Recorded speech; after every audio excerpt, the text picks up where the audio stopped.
Optional question है वो है कि यदि 35 और 84 का HCF 7 है तो एलसीएम क्या होगा।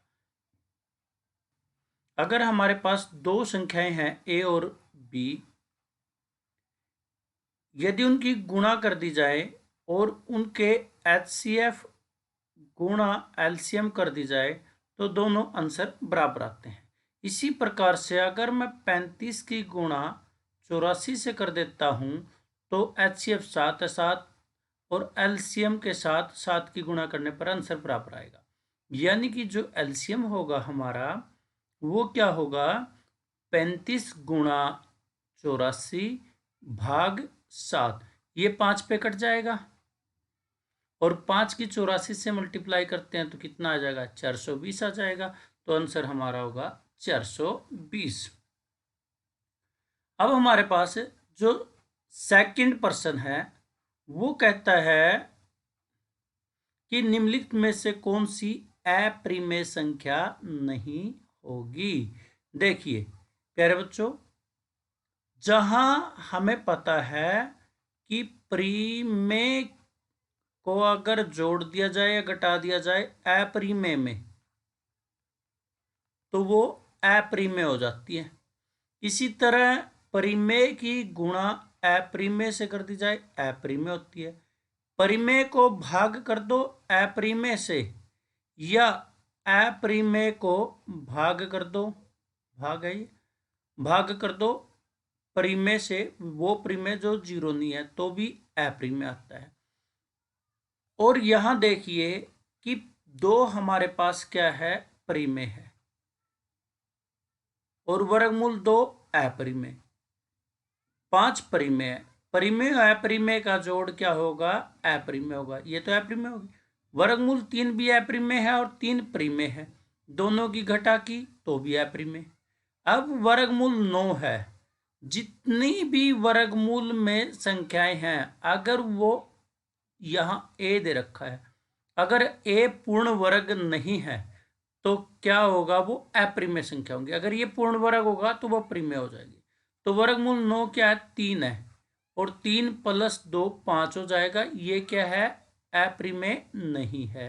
तो यही आपका आंसर बनेगा। देखिए यहाँ वर्गमूल के अंदर 6 है, 6 पूर्ण वर्ग नहीं है तो ये अप्रिमेय संख्या रहेगी। ये 4 परिमेय है तो इन दोनों का जो घटा करने पर क्या आंसर मिलेगा, अप्रिमेय मिलेगा। तो इसका ऑप्शन सी होगा। अब नेक्स्ट क्वेश्चन है कि समीकरण युग्म ax + 2y = 9 और दूसरा समीकरण है 3x + by = 18 समांतर रेखाएं निरूपित करेगा। तो ए और बी क्या होगा। समांतर रेखाओं में क्या होता है हमारे पास, वो होता है a1 भाग a2 बराबर होता है b1 भाग b2, परंतु बराबर नहीं होता c1 भाग c2।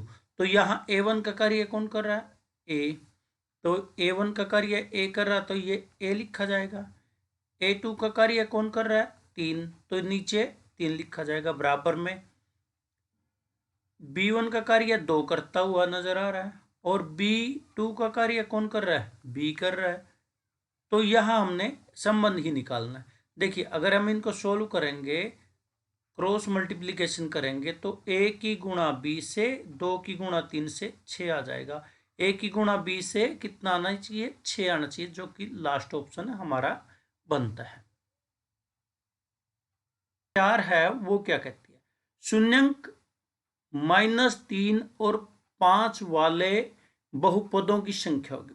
देखिए अगर शून्यंक दे रखे हैं तो बहुपद हमारे पास कैसे आ सकता है, px हमारे पास इस प्रकार का आएगा कि x² शून्यंकों का योग माइनस के निशान के साथ, यानी कि 2 आ जाएगा, 2 गुणा x और दोनों शून्यंकों की गुणा -15। एक तो हमारे पास क्या होगा, बहुपद ये होगा जिसके शून्यंक -3 और 5 होंगे। अब इसी को मैं मल्टीप्लाई करता जाऊं, पहले 2 से कर दूं, फिर 3 से, -2 से, -3 से, 1/2 से, 1/5 से, 3/2 से, ऐसे करता रहूंगा। जितनी बार करता रहूंगा वो बहुपद चेंज होते रहेंगे, परंतु उनके शून्यंक क्या होंगे, लास्ट में आएंगे यही। इसलिए ऐसे बहुपदों की संख्या कितनी होती है? अनंत होती है। क्या होती है? अनंत होती है। संख्या 5 पे आ जाइए। 5 कहता है एडी का मान 2 सेंटीमीटर और बीडी का मान 3 सेंटीमीटर है, डीई 2.5 है। तो जब ये दोनों समांतर हैं, ये कोण इसके बराबर हो जाएगा और ये कोण इसके बराबर हो जाएगा। अगर मैं दोनों त्रिभुजों को बाहर निकाल लूं तो मेरे पास क्या होगा? ये जो त्रिभुज हैं दोनों की दोनों, वो समरूप हो जाएंगी, और समरूप हो जाएंगी तो इस बड़ी त्रिभुज की ये भुजा क्या होगी? 2 और 3 5 आ जाएगी, और ये कितनी थी? 2 थी, और ये कितना था? 2.5 थी, और ये x था। तो ये दोनों त्रिभुज जब समरूप आ जाएंगी तो क्योंकि तीसरा कोण इनमें कॉमन होगा ये वाला, तो ट्रिपल ए से ये डबल ए से ये क्या हो जाती है? समरूप हो जाती है। तो इनके भुजाओं के जो अनुपात है वो बराबर होंगे। कैसे? 5 के भाग में 2 जाएगा और x के भाग में 2.5 जाएगा। तो x का मान क्या आ जाएगा? उधर मल्टीप्लाई करते हैं तो हम 5 गुणा 2.5 भाग 2, तो ये हमारे पास कितना आ जाएगा? ये आ जाएगा 12.5 भाग 2। जब इसको काटता हूं तो मैं 6 पॉइंट यहाँ 2 पे चलेगा, फिर 5 पे, 6.25 इसका आंसर आ जाएगा, जो कि हमारा ये वाला भाग होता है। अब देखिए प्रश्न संख्या 6 है, वो क्या कहती है? ये जो समीकरण हमारे पास दिया हुआ है, कहता है इसके 2 मूल होंगे। 2 मूल, जब मूलों की बात आती है द्विघात समीकरण में, तो हमारा d होता है, जो कि b² - 4ac के बराबर आता है। अब उसी के आधार पर हमारे पास d को 3 भागों में बांटा गया है। 3 भागों को किसमें? d बराबर 0 आ जाए तो मूल क्या होते हैं? मूल वास्तविक और बराबर होते हैं। और d हमारा 0 से बड़ा आ जाए तो मूल वास्तविक और भिन्न होते हैं। अगर d हमारा छोटा आ जाए 0 से, यानी कि ऋणात्मक आ जाता है, तो हमारे मूल वास्तविक नहीं होते। तो इसी के आधार पर b की जगह क्या वैल्यू आती है? -2 वर्गमूल 6। तो यहां रखेंगे क्या होगा? -2 वर्गमूल 6 का वर्ग -4 गुणा a की जगह क्या होगा? a की जगह हमारे पास 3 होगा, और c की जगह हमारे पास क्या होगा? 2 होगा। तो इसको जब सोल्व करते हैं, माइनस से ये माइनस प्लस हो जाएगा, और 2 का वर्ग 4 हो जाएगा, और वर्गमूल 6 के लिए 6 आ जाएगा। तो यहाँ 4 तिये 12 और 12 दूनी 24, इनकी मल्टीप्लाई आ जाएगी। 6 चौके 24 हमारे पास ये प्लस का आ जाएगा, और ये माइनस का 24 कटने के बाद हमारे पास आंसर क्या होगा? 0 होगा। 0 होता है तो क्या बात बताई थी मैंने कि मूल वास्तविक और बराबर होंगे। देखिए अब जो प्रश्न संख्या 7 है वो क्या कहती है? एपी का 8वां पद। देखिए एपी में ए होता है प्रथम पद, डी होता है सारव अंतर। तो ए एन क्या होता है हमारे पास? एनवां पद वो होता है ए प्लस एन माइनस 1 डी। तो A8 कितना दे रखा है? 17 दे रखा है। A8 का मतलब क्या है? A प्लस 7D बराबर है 17, और दूसरा 14वां पद दे रखा है, यानी कि 14वें पद का मतलब A प्लस 13D बराबर है 29। जब हम इनको घटाएंगे तो हमारे पास D माइनस का 6 मिल जाएगा, और ये यहाँ पे क्या मिलेगा? माइनस के 12, माइनस से माइनस कैंसिल आउट। डी का मान कितना होगा? 12 भाग 6, कटने के बाद क्या आ जाएगा? 2। तो हमारे पास प्लस का 2 इसका आंसर आ जाता है। वैसे भी अगर आप देखो तो 14 में से 8 घटाएंगे तो 6 आ जाएगा, 29 में से 17 घटाते हैं तो 12 आ जाता है। इनको भाग कर लीजिए। वैसे भी डायरेक्ट आपका अगर सारांतर पूछ रखा है तो वो निकल जाएगा। देखिए क्वेश्चन नंबर 8 क्या कहता है? प्रश्न संख्या 8 कहती है दी गई आकृति में BC और BD केंद्र O वाले वृत्त पर 2 स्पर्श रेखाएं हैं। वृत्त की त्रिज्या 9 है, 9 सेंटीमीटर है। यदि ओ बी यानी कि ओ और बी 15 सेंटीमीटर है तो बी सी यानी कि बी सी और बी डी यानी कि जो स्पर्श रेखाएं हैं उनकी लंबाई का जोड़ ज्ञात करना। तो पहली बात, जो ये त्रिज्या है ओ सी और ये हमारे पास स्पर्श रेखा है वो एक दूसरे को प्रलंबवत होती हैं, तो जो त्रिभुज होगी वो ओ सी बी वो समकोण होगी। समकोण होगी तो इसमें ये हमारा कर्ण का कार्य करेगा और ये हमारा आधार। तो आधार हमारा क्या होता है, वो होता है कर्ण का वर्ग माइनस लंब का वर्ग और उसका इनका वर्ग मूल। यानी कि कर्ण क्या है 15, 15 का वर्ग हमारे पास और माइनस 9 का वर्ग। 15 का वर्ग हमारे पास होता है 225 और 9 का वर्ग होता है 81। जब हम इसको घटा 4 और 22 में से 8 गए 14, तो ये हमारे पास किसका आ जाएगा 12 का है। तो हमारे पास ये कितनी आ गई 12। तो हमें पता है कि बाह्य बिंदु से जो स्पर्श रेखाएं होती हैं उनकी लंबाई क्या होती है बराबर होती है। तो ये क्या होंगी, तो 12 + 12 इनका जोड़ हो जाएगा 24, जो कि हमारा ऑप्शन सी होगा।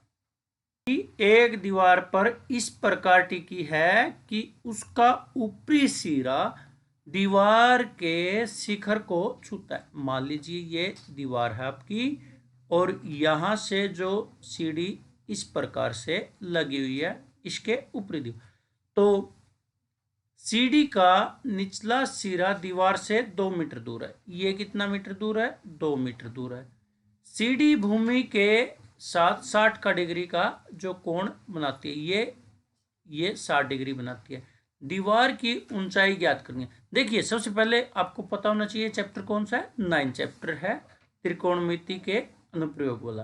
तो इसमें हमें ये निकालना है, ये हमारे पास आधार होता है, ये लंब होता है। तो लंब निकालना, लंब बटे आधार बराबर होता है हमारे पास टेंजेंट के, टेंजेंट 60 डिग्री। तो ये लंब ये कितना है हमारे पास 2 और ये 60 डिग्री पे क्या आता है वर्गमूल 3। तो एल की वैल्यू क्या होगी 2 वर्गमूल 3 हमारे पास ये वैल्यू आ जाएगी। अब प्रश्न संख्या जो 10 है वो देखिए। ये जो प्रश्न है कहता है क्या मान होगा। देखिए वैसे तो ये 8.3 एक्सरसाइज का है जो कि हमारे आउट ऑफ सिलेबस मानी जाती है, परंतु फिर भी आप इसको जब दिया है क्वेश्चन तो इसको सोल्व कर लेते हैं। ये है cos 20 और उसकी शक्ति 2 प्लस cos 70 दे रखा है और cos की शक्ति 2 दे रखी है।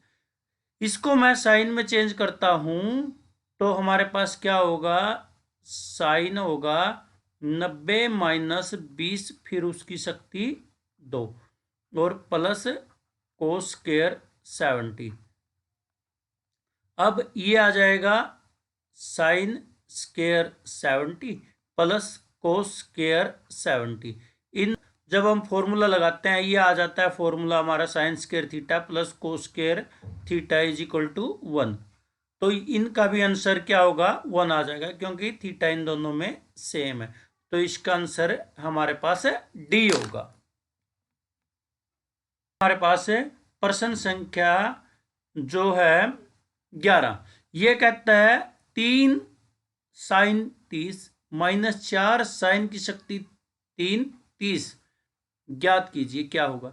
देखिए sin 30 हमारे पास वैल्यू होती है 1/2 माइनस 4 गुणा 1/2 की शक्ति 3, तो ये आ जाएगा हमारा 3/2 माइनस 4 1 की शक्ति 3 1 ही होगा उसकी गुणा 4 से 4 और 2 की शक्ति 3 8 हो जाएगा और लघुत्तम क्या आ जाएगा 8 आ जाएगा।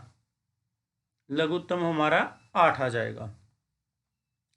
तो यहां क्या होगा 4 × 12 हो जाएगा और -4 ये क्या आ जाएगा 8/8 कटने के बाद आंसर क्या आएगा हमारा 1 आ जाएगा।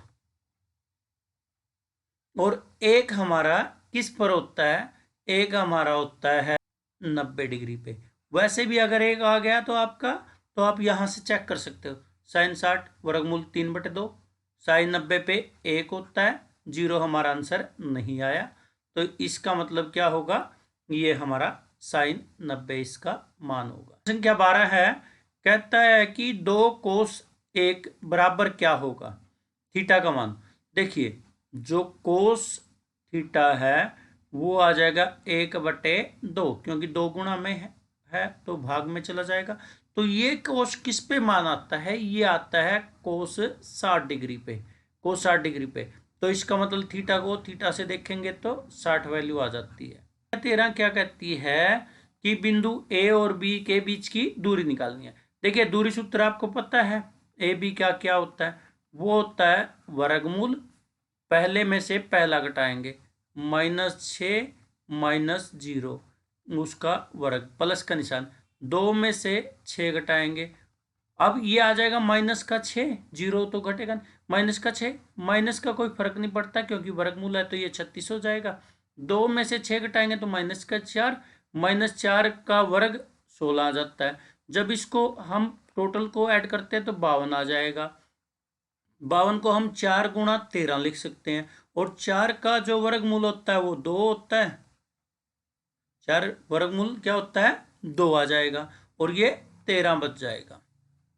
तो ऑप्शन सी हमारा करेक्ट होगा।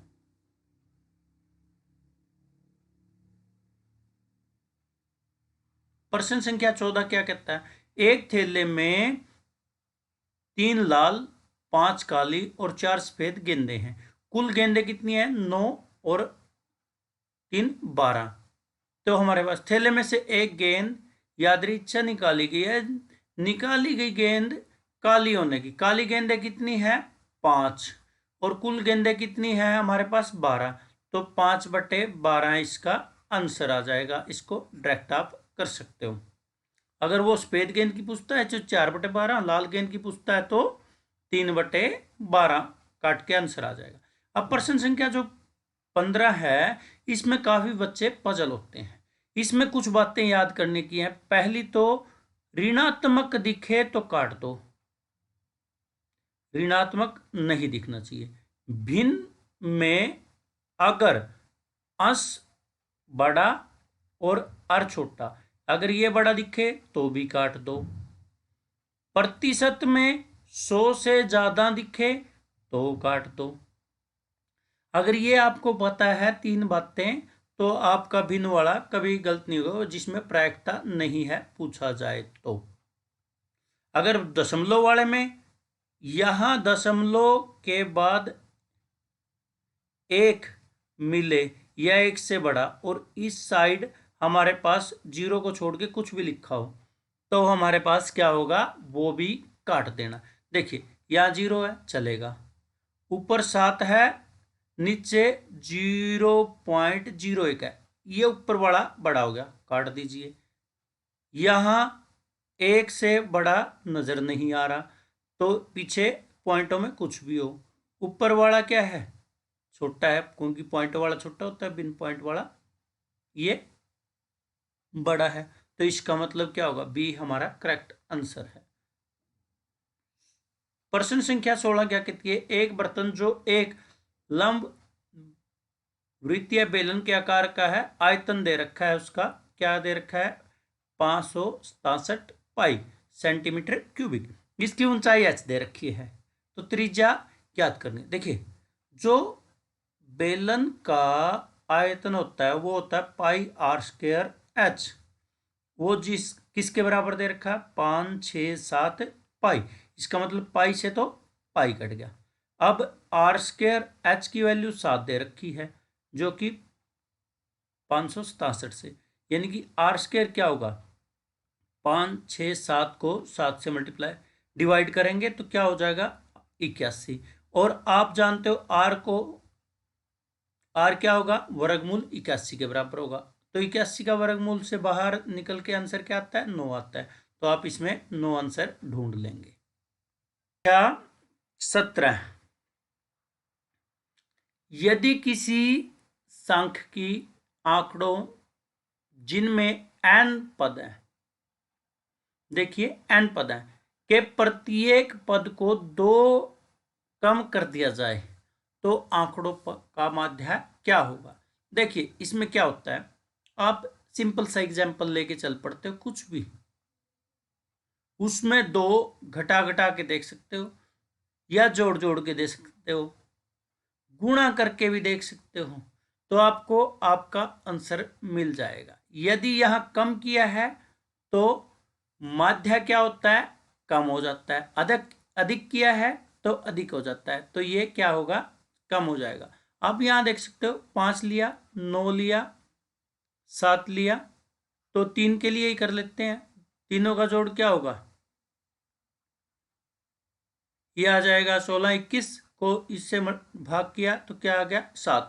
अब इसको 2 2 कम कर दीजिए, ये आ जाएगा 7 आएगा, और यहां से 2 कम किया तो 5 आएगा, ये कितना आ जाएगा 15 आ जाएगा। इसको 3 से डिवाइड करेंगे तो क्या आ जाएगा 5। तो इनका अंतर कितना आता है, ये हमारे पास 2 का अंतर आता है। यहां से आप आराम से पढ़ सकते हो। कहता है त्रिज्या r और ऊंचाई 3r का एक शंकु है, ये दे रखा है। यहाँ ये तो 3r दे रखी है और ये r दे रखी है, का आयतन होगा। आपको पता है कि जो आयतन होता है 1/3 पाई r स्क्वायर h होता है। तो यहाँ 1/3 पाई ऐसे कैसा, r स्क्वायर ऐसे कैसा, h की जगह 3r दिया तो 3 से 3 कट गया, ये पाई बचा, r की r से r क्यूब। तो हमारे पास कितना आंसर आएगा, पाई r क्यूब आ जाएगा। देखिए जो 19 और 20 क्वेश्चन होते हैं, इसको बार बार बताने की आवश्यकता नहीं। क्या है कि जो एक कथन है वो क्या है, इसमें कथन, अभिकथन और तर्क दिए होंगे, और ए ऑप्शन में क्या होगा, दोनों सही होंगे और आर ए की व्याख्या करता होगा। सेकंड में क्या होगा, दोनों सही तो होंगे परंतु बातें अलग अलग होंगी। सी में पहला सही दूसरा गलत, डी में पहला गलत दूसरा सही होगा। तो इसी के आधार पर क्वेश्चन संख्या हमारे पास 19 है। कहता ए सेंटीमीटर भुजा के खोखले घन के अंदर जो बड़े से बड़ा गोला रखा जा सकता है उसका पृष्ठीय क्षेत्रफल पाई ए स्क्वायर होगा। देखिए जो हमारे पास खोखला घन है, घन इस प्रकार का होगा,